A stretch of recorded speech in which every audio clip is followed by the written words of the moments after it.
We are previewing Manchester United's next game against Chelsea. Woo! At home. Chelsea coming up to Old Trafford. We got Ruud's Red Devils rolling on. We need a big performance before our new manager, Ruud van Nistelrooy, joins. International break, couple weeks away. Ipswich will be his first game. Who? Yeah, I'm still working on that. Ruben Amorim. I'm going to take at least a month to nail that name. No disrespect to our new manager. No disrespect to our interim manager. But either way. You know, like the sandwich, Ruben. I get that. Ruben's easy. I'm not struggling with the Ruben part. I never struggled with the so Ruben. I'm going to say it's Amorim. Amorim. Yeah, we'll nail it at some point. Amorim. I've heard Amorim. He's going to have a... You nailed it on the last pod, sir, when we were breaking down the Leicester game. There's one thing for sure. Erik ten Hag, 2.5 years, 2 cups, never had a song. Amorim, he'll have a song by the end of the season. He's a stiff. Exactly. Amorim is like a totally different kind of guy, manager.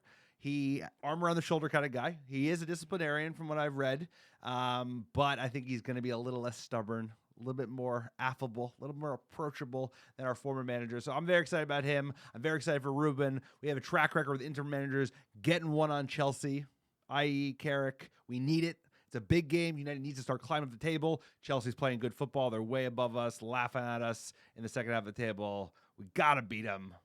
I need a win. How we feeling? How we doing? Yeah, look, Chelsea 5th. They're nothing to laugh at. I thought they were crazy for getting rid of Pochettino. Look, firing a manager, doing well. You know, like the whole hang on to the manager while you're 14th at the table. We're not doing that anymore. Maresca looks to be in charge of Chelsea, solving all of their problems. Maybe firing Potter, firing Poch is the way to go. Maybe firing faster, firing the dog in the manager that you need is the way to go in the English Premier League, because there aren't a lot of peps, not a lot of clops, but I have a feeling Ruben is going to be a big deal. They are 5th in the table, nothing to get too excited about, but they do have a +8 goal differential, and Cole Palmer feeling pretty chilly, sir. It's getting cold over there in England, and Cole Palmer is going to be doing his thing against Manchester United. I think this is probably a bridge too far. Leicester City, we can get a win.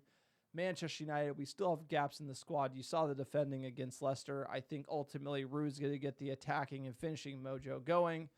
I think our defense is going to be a little too suspect to be able to really contend with Chelsea, but the vibes will be high, and let's see what Ruud can cook up. Hey, I've got more hope in Ruud getting performance than the other Dutch guy, because United, you know, we always see a bounce when we fire our manager. I think this team also getting a little luck, some goals going in. They certainly did against Leicester. I think it's going to be a slug match. I think it'll be a high-scoring affair. They're going to be scoring goals. We're going to get some goals. I'm looking forward to it. I'm full of confidence. I'm not expecting a win, but I'm expecting United to play a lot better than we were playing a couple weeks ago. Slug fest, slug match. Slugfest, slug match. What's the fucking difference? Saying, like, there's terms that you, sir. I am listening to the fluid knows with Alex language. Language is, you know, an evolving thing. You can never put your finger on it. So, Alex, American Red Devils, where words happen, new words happen live on the pod. Can't believe it, but I'm looking forward to it. Slugfest, slug match, whatever. It's going to be a great game. I think Old Trafford's going to be up for it. They already sounded like they're getting their voice back. People's voices were dimming under Ten Hag, Ruud, and then Ruben. Lot to look forward to in Manchester United these days. Quick PSA for the slug match. It is the greatest pod in all the land, the American Red Devils. Please check out our YouTube channel. Look us up, American Red Devils.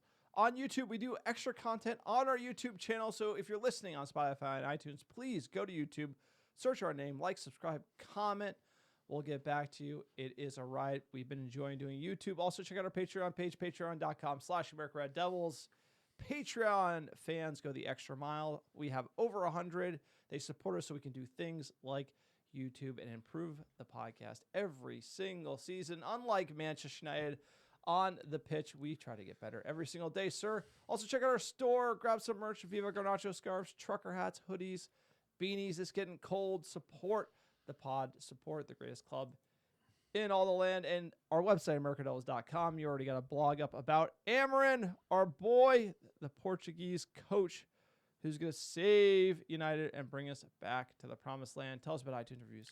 iTunes reviews and 5-star reviews of the American Devils podcast. Wherever you listen, it's a great way to support the pod.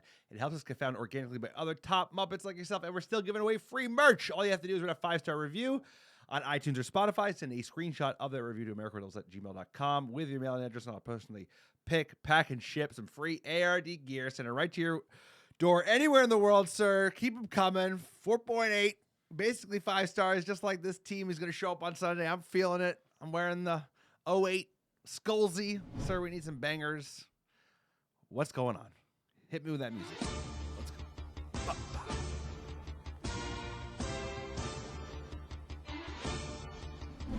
Manchester United versus the Chelsea scum coming to Old Trafford. It's going to be a big match. 2 former titans of English football spending tons of money and languishing in recent years. It has been the key theme of this fixture. We blew it at Stamford Bridge last season. They're coming to our house. I'm hoping that we can squeak one out, put one on Chelsea. Whenever these two clubs play, it's going to be all right. Obviously, we're playing at home, Old Trafford. The fans are going to be rocking. The Stretford isn't quite there. The joy was sucked out of it. We saw it at Fulham when we went. It takes a little while. You got to see good football for everyone to start buzzing again in the stadium. I feel like fans are just exhausted. There's been too much shit football, too much drama. Hopefully, Amron will bring it back. Give us our weather, sir. You are our resident meteorologist here. Sunday morning. Afternoon. It's going to be an afternoon kickoff, right? It's obviously November 3rd, 8:30 a.m. Pacific, 11 a.m. 30 Eastern time. So we're talking 4:30 local time. It's going to be high 50s, sunny and breezy, perfect football weather. It's going to be lovely out. Can't wait. A perfect afternoon of football against Chelsea Blues coming up from London. Where are we eating? Alex's Scran Watch. We're going to Sir Jim Ratcliffe's favorite spot in Manchester, the Ivy Springfield. It's posh, lots of gold. We'll see about the food. All right, let's John's food opinion. Decent sweet It potato already looks fries. better. You can already, I tell you, it looks better than some of the other places. It's Jim Ratcliffe. This is where he brought the boys when he first got his arms around Manchester United. This looks. This is where we're going. John and I, we're going in January. We're going to see Rangers, and we're going to go to Sir Jim Ratcliffe's spot before the game. Little afternoon luncheon, couple cocktails. We'll see what happens, sir. Hey, it looks edible. I told you. I did all right. It's Grand Watch. We're playing Chelsea. Sir, tell us about them. Little history about Chelsea, founded in 1905. This team had no history before the Russian Get him. Hit him. crook laundered all his money into the club to win a bunch of things, sir. Putin's club. And look, Chelsea's just one of those teams where you know them, you know the fans, you know everything about them. Todd Bowley famously bought the club. Now it's in American hands. He hasn't done a great job. Bought everyone, put them on 10-year deals for amortization benefits, and no one's been able to figure it out, but Maresca has, and he's looking like a promising coach. And obviously United, Chelsea, when Mourinho was at the helm, great battles in English football. They've won quite a bit, 6 league titles, 8 FA Cups, 5 League Cups, 4 Community Shields, and they won the Champions League against Bayern Munich, and we famously beat them in 08, the jersey that you are wearing, sir. Tell us about Enzo Maresca, another bald manager who's actually doing good in the EPL. Enzo Maresca is not Dutch. He is the 44-year-old Italian. He helped Leicester win the championship last season. He was picked up by Chelsea at the end of the season. I agree with John. I thought it was a hell of a gamble to boot Poch. Ended up being a blessing for 2 U.S. men's national team fans in the pod room right now. We picked him up. I think it was a great appointment for the U.S. And Maresca, he's playing well, sir.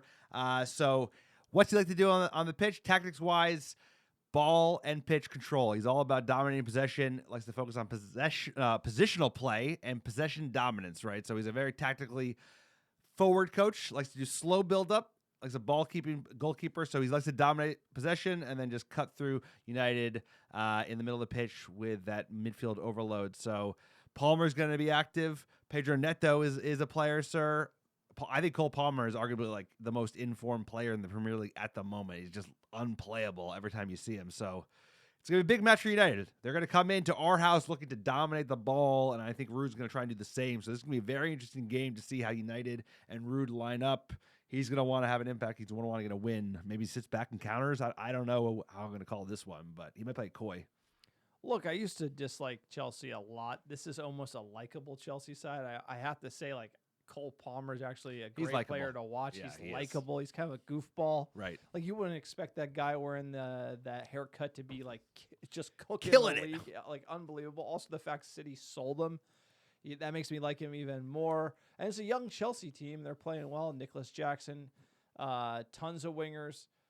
You know, they've struggled in certain periods, but they look to be putting together a decent first couple of games here in the league. And let's make sure to be a speed bump in their season. Coming away to United should not be easy, and we should be trying to put it on them. Give us their summer business. Who they bring in, who they get. They got some big money. I mean, they spent a lot of money this summer. They actually sold quite a few players. They brought Neto in. They brought João Felix in. Dewsbury Hall came from Leicester. Obviously, they signed Sancho from United in a deal as long as they don't finish below where United is at the moment. They get him. Caleb Wiley, the highly rated left back from the States, from Atlanta FC. So they bought a lot of players. Bowley seems to have an approach, which is just spend a shit ton of money and, like, I don't know, act like you're building a fantasy squad. And so he's got an approach. We'll see if he pays off because they're just spending money like hotcakes. All right, Chelsea's form coming in. They got bounced out of the EFL Cup by Newcastle, coming off a loss, which is going to be good for us. But they did beat Newcastle in the league 2-1. In the Conference League, if you remember, we bumped Chelsea from Europa to Conference because we won the FA Cup final. Another gotcha, another fun bit of news there. They lost Liverpool 2-1. They drew Nottingham Forest. So they're a little bit all over the place, but still sitting in 5th. Like I mentioned, with that positive goal differential. So United, if we can beat them, that could help us get out of the bottom half of the table. We won't exactly get out of it, but we could. Also, it's a good confidence builder, right? Chelsea is all over the place a little bit, but they can score goals. They have a tendency, when they're hot, to pile on a lot. They scored 4 goals quite a few times this season. So we have to be aware of that with United's defense being so shaky. Also, this is like what you need. Obviously, Ruud's not going to be the guy, but just let the team get a little confidence. Let's get some goals in us. These players need goals. Rashford needs goals. Ahmad needs goals. Bruno, I go on and on. Garnacho, he's carrying the load, and I think he's got an eye for it on the weekend as well, sir. Head to head, how we looked against the Chelsea Blues over the years. Lifetime, we've won 83, drawn 56, lost 56.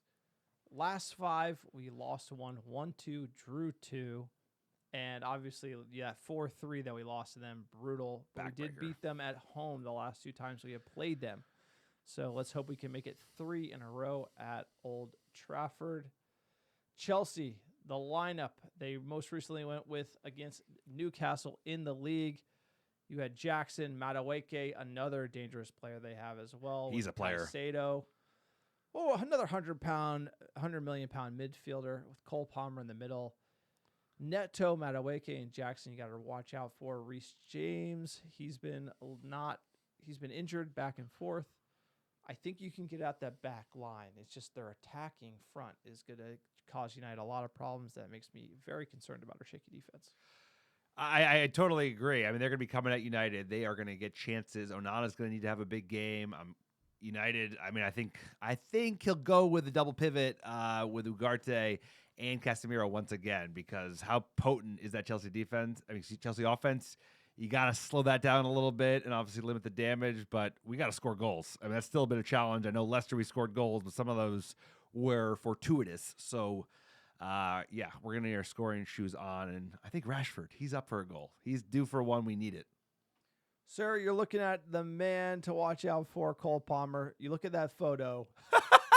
You would think he's not a world-class footballer, but he is a world-class footballer. Probably, I mean, like, is there a better English football player at the moment right now? I mean, no, I don't think so. Like, him or Jude Bellingham, it's like. But Jude's kind of been a bluffer ever since the Euros. He hasn't really done much. No, last season Palmer's been like lights out. No, he has. He's been incredible. Like I said, he's probably the best player. He's probably the best form player in the EPL right now, even better than Haaland, who is just scoring for fun. He's one of those players when they bought him, you're like, who's this goof? But he is an unbelievable talent, an unbelievable player, and a great sign. They haven't made all of their signings have hit off, but he, for $45 million, is a ridiculously good signing. And we paid more for Mason Mount. How's that going? All right. Robert Jones going to be the ref. That guy. That face. That face says it all right there. We're in for a long one at Old Trafford. Now, the real controversy is who's in the VAR, booth. We do not know just yet, but Robert Jones, he's middle of the road for refereeing numpties. I'm not really concerned about it, but, it's just one of those where, is there any good referee that we're looking out for these days? No. No, and like you said, it's funny. The most important thing is who's in VAR because they have the biggest impact on the game these days. So one thing I was enjoying about the Leicester game is that the EFL Cup at this stage had no VAR, and the game just played. It's like it was just. I hate to say it because they fucking bottled the rollout of VAR. It's not even like in other leagues. It is better. Like compared to how EPL is, it is better. And they have to fix it. They will, like you said, you always say they will fix it. But how long will they'll they take? get there where you basically will watch the game. You won't even notice, but VAR will be making calls. All right, starting 11 for United. Last time we went out under Ruud van Nistelrooy, and the only time we went out under Ruud van Nistelrooy was Bayindir, Dalot, De Ligt, Lindelof, Martinez, Ugarte, Cass, midfield, Rashford, Bruno, Garnacho, and Xerxes. Any changes to this 11 for Ruud van Nistelrooy going against Chelsea at home? I think there'll be 2 changes from this. Oh, actually 3 changes, from this starting 11. Onana comes in, of course, for Bayindir. I think Lindelof drops out. Martinez moves to center back. We play Maz at left back, and Højlund comes in for Xerxes. Sir, that's my 11. I think he's going to stick with the same midfield, same wingers. That's what I got. What do you think? I think you need a mod in there as well. I really do think Rashford is kind of quiet. You need to drop him. It's just like any good player you got to drop. I think you got to put in a mod for Chelsea. He's ready to go. There you go. I don't think he will because Rashford has a tendency against Chelsea, but he could definitely go for a drop. And more importantly, a mod could go for a start. And I don't think you're not going to drop Garnacho. At least you shouldn't. Here comes the money, money, money, money, money. What the bookies got? I don't like these odds, sir. United are barely an underdog. It's like almost even 160. Excuse me, plus 160 for United at home, plus 270 for the draw, plus 150 for Chelsea. I think they're doing us a favor. I'm up first this time, sir. Score predictions. I'm in the mud. I'm like United in the mud, face down. I think United win a stormer, barn burner, 3-2. United win a classic at Old Trafford, and Ruud gets a big one during his interim spell. Sir, what do you got? Sir, just remind you of the score prediction. The score year to date. I have 40 points. Alex has 6. You are 2 for 14 on the fixture. Is that prediction. the math? Is that how it works? Is that 2 for 14? So how many times is 3 going to 6? Is it 2? Oh, good. Good. I just making sure you. How many times does a 3 go into 40? A lot, right? That's a lot. So, what's your prediction, sir? While you gloat, I'm just saying that I think I'm gonna get a hot streak with Ruben. I'm just feeling it. Look, it's going to be a loss. United will play well, will play better, but the issue at hand isn't the mojo going forward, which seems to be on after Leicester. It's going to be the defending, and that's something that isn't going to be fixed overnight. And United is going to lose. I'm going to say Chelsea will score 3. United will score 1. It won't be the worst game in the world, but it will show us we have a long hill to climb to get to top 4 quality. But look, that is it. That is the podcast. If you like the American Red Devils, please check us out. Patreon.com/AmericanRedDevils, AmericanRedDevils.store, AmericanRedDevils.com. We got you covered here. Chelsea match preview. Ruud van Nistelrooy on the touchline, looking sharp, doing the turtleneck right. Believe in Ruud van Nistelrooy. Let's go. He looks the part. He looks United manager. I know he's only going to have it for a temporary basis. He's got 3 more games left. I hope we get good results in all 3 games, and he rides off and has great success in his career because he's a class act. Some of the things when he's a player with a fallout with Fergie, that's a different story. But when he's come back as a coach, he's been pro, and the way he's handled himself thus far, even giving shine to the former because he got manager. humbled by the man. He did. He got humbled by the man. He got replaced by Ronaldo and Rooney, and that was hard pill to swallow, sir. No, just Sir Alex knew how to. Well, he let him know, and he let him know. He let him know. He Ruud booted has him to come Spain. back. Yeah, exactly. But guess what? United's got his heart, like we have so many former players' hearts, and you can't blame him because it's the greatest club in the world. We will be back. It will take a while. We're gonna need. Ruben needs patience, sir. We got to give him time. He's coming into a mess. Let's give him time. Top 10 cities last 7 days. Appreciate each and every one of you. Number 1, how you doing? How you doing? Chicago, Illinois, Charlotte, North Carolina, Los Angeles, California, Melbourne, Australia, Dublin, Ireland, New York, New York, Atlanta, Georgia, Brooklyn, New York, Houston, Texas, and last but not least, Philadelphia, PA. Appreciate all the American Devils listening week in, week out. Couldn't do it without you. Big game of the weekend. Ruud's Red Army playing Chelsea at home, sir. Cannot wait. Let's go. That's what I'm talking about, baby. Greatest rival chant in all the land. Sir, you know how it goes. All the money you took from the big Russian crook, and you'll never win 3 in a row.